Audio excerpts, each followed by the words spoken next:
Hey, hello, this is Ben with Studio on the Lake.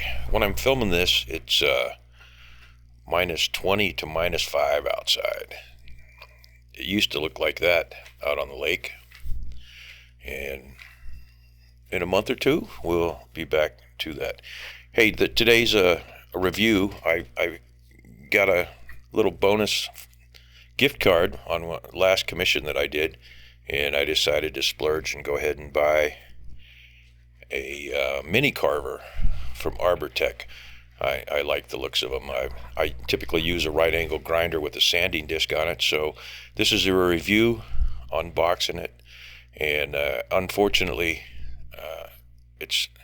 I agonized over this, but it's not that high quality in my opinion. So obviously I'm not going to get sponsored by Arbortech, but you can go over to Jordy Johnson's channel, Carving Fusion. He's got a good channel. He did a review on it, so you can get another person's opinion of it. Don't just take my opinion of it by any means. So here's how it comes. It comes with a case. A lot of people have talked about that. It's a plastic case with zippers on it. You can hide it around. It's sitting in there. It's Velcroed down. I have pulled this out already. And it comes supposedly set up, and we'll talk about that a little bit. You'll see a few things as I go through here. My initial impression of it was not necessarily a good one. It looks cheap. It looks like it's made of plastic. It is, and it's an older or not the high quality you expect to see in some tools. Of course, I'm used to DeWalt's and various different things like that. So it comes with instructions. I did read those later on to see if I missed something for sure.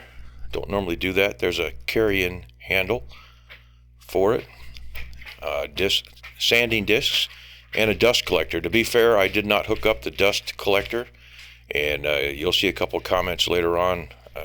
I'm not sure that would work for me, because I think I might be modifying the tip of that a little bit and taking away some of the safety features to get a little bit more of a bite. It is not brushless. There's 2 new brushes in there. Just as a reference back to DeWalt, most stuff is going to brushless nowadays for better longevity, progress forward, I guess. There's an adapter in there. Several people on different reviews. I did go and look at a bunch of people's reviews, and everybody seemed to like it. So, again, don't take my opinion on this thing. That is an adapter, and I'm assuming that goes back to the mini grinder. This is the mini carver. We won't go into the amps or any of that sort of stuff. It's kind of lightweight, which is probably their goal. The tip of that thing is plastic. It's got your standard lockout button there on the end, which does you absolutely no good, as you'll see here in a minute. In fairness, Arbortech has a lot of tools, and they make the grinding discs and that sort of stuff. That cutting disc is great. The carver actually does do what it's supposed to do, and I will put it through more paces here and use it. I'm not ready to give up on it. You go ahead and dump out the sanding disc there. They talk about this one having a foam backing to it, which follows the contours. It does a nice job of sanding. As you'll see later on, though, in about 3 or 4 minutes, I completely chewed up one of those discs. And granted, I wasn't treating it real nice to test it out, but I wasn't treating it real easy either. Here's the set screw that goes in there to change them. You'll see me talk about that a little bit. There's 2 of them there. One has a bevel on it, and it only fits the sanding attachment. The other one fits the grinding blade, and it kind of acts like a planer blade to me with carbides, and real nice blade. Again, Arbortech, I think, makes those blades, and their emphasis is on that sort of stuff. Or it was in the older past years. This is something new. So the tip there is plastic. It's held on by 4 pieces. I, at this point, didn't know what was inside of it. Later on, I go ahead and break down, and it's a good thing I did, because there's some loose screws in there. But I go ahead and do this old Tony and tear up a pretty good tool. And fortunately, it went back together fine. So there it is. We'll go ahead and get ready to plug it in. It does have 1 to 6 speeds. I found that on 1 works good with the sanding all the way up to 6. 1 not so well on the hardwood with the planing blade. It tends to chatter and jump around. So here we go, old-fashioned clamp going to the bench. Got a piece of firewood there. I believe that's probably elm. It's pretty hard, and I'm going to give it a shot and see how it works. To its credit, it does carve pretty well. It does jump around a little bit on the lower settings with that planer blade on there. All right, so piece of fairly hard firewood. I don't know what kind that is. We're set up on one.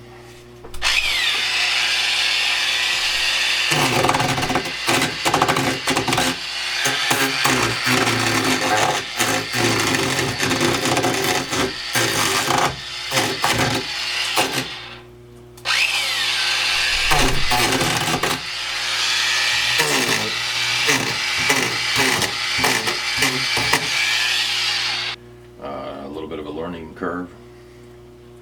There's two.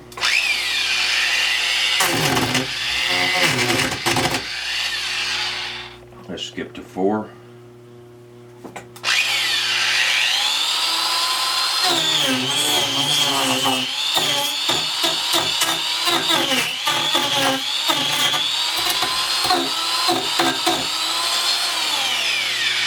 Okay, it removes some wood.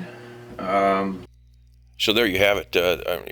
It's hard to get a real deep depth to cut. The guards on there that are designed, I think, to get back in to the dust collector kind of get in the way, and you need to use it at the right side here. In this case, with the handle on the left, the cutout is on the right portion from, say, 12 or 10 o'clock to about 3. There's another view. It does grind and do what it's supposed to do, and I think there probably is I'll be able to use it. There's the chips with that planer blade on there. You can see I'm starting to mar that up a little bit. I was attempting for the first time use with it to knock out a really quick wood spirit face here, and if I'd have been a little more talented with it, that's kind of what it would look like. All right, so I'm changing the blade, and here's one of my first gripes right here. So I've got the Allen key in there. I'm holding the button on the head of the grinder, which I'm assuming is just a standard lower budget grinder, and the thing is spinning. It won't lock out, and I have not at this point read the instructions. But looking at it, it's got a screwdriver slot on the back side of the end of the head, and if you lock that out with a screwdriver and then put the Allen wrench in there, which takes some coordination for sure, as you can see. I look a little spastic doing that. Then you can pull that blade off there. I'm getting ready to change over and try the sanding discs out.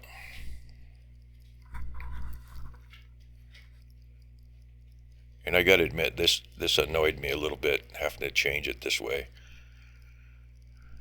Later on, thinking about it, not that I would buy a second one, it'd almost be worth buying a second one, so you didn't have to change between that blade and the sanding disc.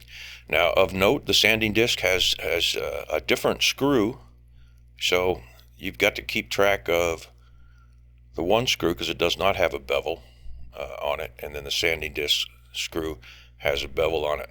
I foresee in changing these and tossing them over in the corner, not being able to find the right screw for that at some point in the future. I like that. Again, it's got a really shallow depth of cut. You think for cost, perhaps maybe they'd go ahead and use the same screw, but that's not the case here. All right, so we'll zoom in a little bit, and sanding discs are a lot smoother in the hand. The anti-vibration handle does actually work. You can use all of the speeds with the sander. And it's kind of handy. It's in between a small carbide bitter hand grinder and a 4.5-inch angle grinder with a big sanding disc on it, which is just DeWalt, which I typically use, and that thing throws dust everywhere. And I did go ahead and pull a guard off the DeWalt that I use, and I can use that one-handed. This one you can't. So I'd planned a couple of projects for this, and I still will do these in the future here. A dough bowl like this one, I figured that would take half a log, basically, give or take.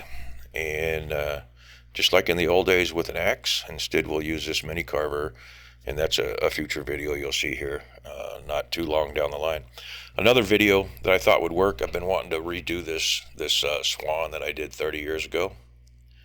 And as you can see on the back of the wings of that swan, that's a trumpeter swan, by the way. This one, the paint has yellowed a little bit, but in between the wings is a pretty deep cut. And that mini grinder, the Arbortech mini grinder, looks like it might be just a ticket for getting down in there and saving some time. Now here's a spectacular piece of basswood that will eventually turn into that swan. I didn't leave too many of these when I took the tree and cut it into sections. You can see why the tree died. Obviously the center of it was hollowed out. But there's a chunk that'll work for that swan, and I don't think you'd want to try to buy a chunk like that. You'd end up gluing up several pieces. Another project we'll do is another piece of basswood that I didn't do anything with. It was a little bit too small. I didn't even bother to strip the bark off of it like the rest of them. And it laid out beside the studio here for probably a year, and you can see the fungi and the mushrooms are growing on it. So here's something we're going to do a little bit today, not very fancy. This is a spoon. I went ahead and split a piece of firewood that was laying there, and you'll see that spoon went right in the fire later on. So here's a pain in the butt. Once again, changing back to the carver blade on there, and I threw a round oval up there just in the shape of a bowl real quickly to see what was going on. I noticed at this point I took a couple cuts and it was chattering all over the place, and you can't see off of the video there, but the 4 screws hold that tip piece on there, and the 2 back ones had worked themselves out in about 3 or 4 minutes worth of carving. So I went ahead and tightened those down, and I think in the future I'll go back and put some Loctite in there for those. And once I got those down, the chatter, or screwed back down, the chatter kind of stopped. I've switched over to the spoon, and as you saw on the other one, the depth of cut's about a quarter inch maybe if you're rimming it out. It works good for or taking sections out and stuff. If you go over and take a look at Stennett Sticks, he uses the older version of this on several of his canes where he's doing the snakes, and that gives you a nice quarter-inch depth of cut to relief all the way around. Then you go ahead and chip the wood out. Here's that piece of firewood using the sanding disc on it. Take a look at that disc. That's about 2 minutes worth of use on the disc, and again, I wasn't treating it real bad. And here's me going with this old Tony. I went ahead and took the screws out, and it's a good thing I did. It's got 2 screws that go into it, 2 tabs, which I'm popping off now, trying my best not to break this thing.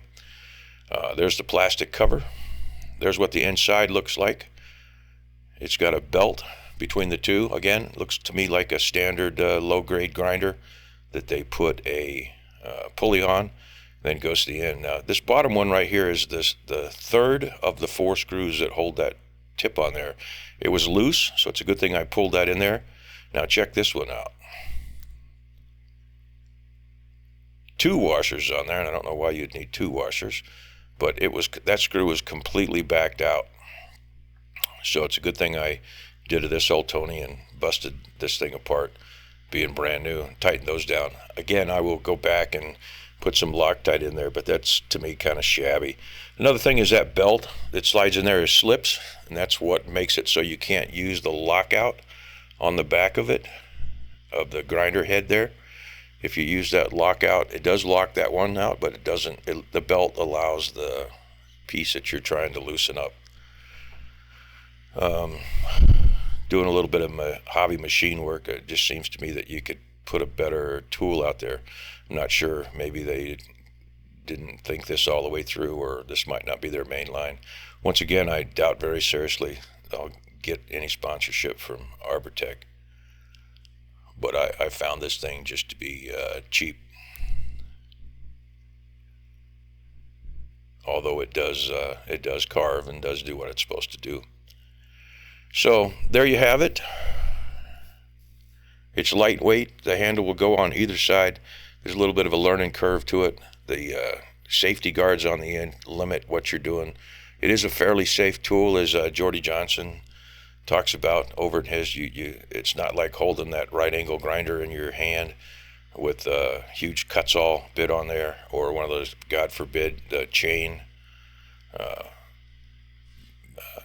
blades, which you'd have to be pretty brave to use. And once you get over the learning curve, I think it does do what it needs to do. It's for smaller, medium range projects. A small one, obviously, you can do with a hand grinder. The bigger ones on the other side. So that's what we're hoping for in the spring. Sorry, this bugged me that I had to do a negative review. Didn't have to do a negative review on this, but that I did, and it came out that way. I was hoping for a little bit more out of it. And be sure and go over and check out Carving Fusion by Jordy Johnson. He does a review on it, and he really likes the thing. So don't take my opinion. Look at a couple of other people's reviews. I did, and everybody but me likes it. Thanks. This is Ben with Studio on the Lake.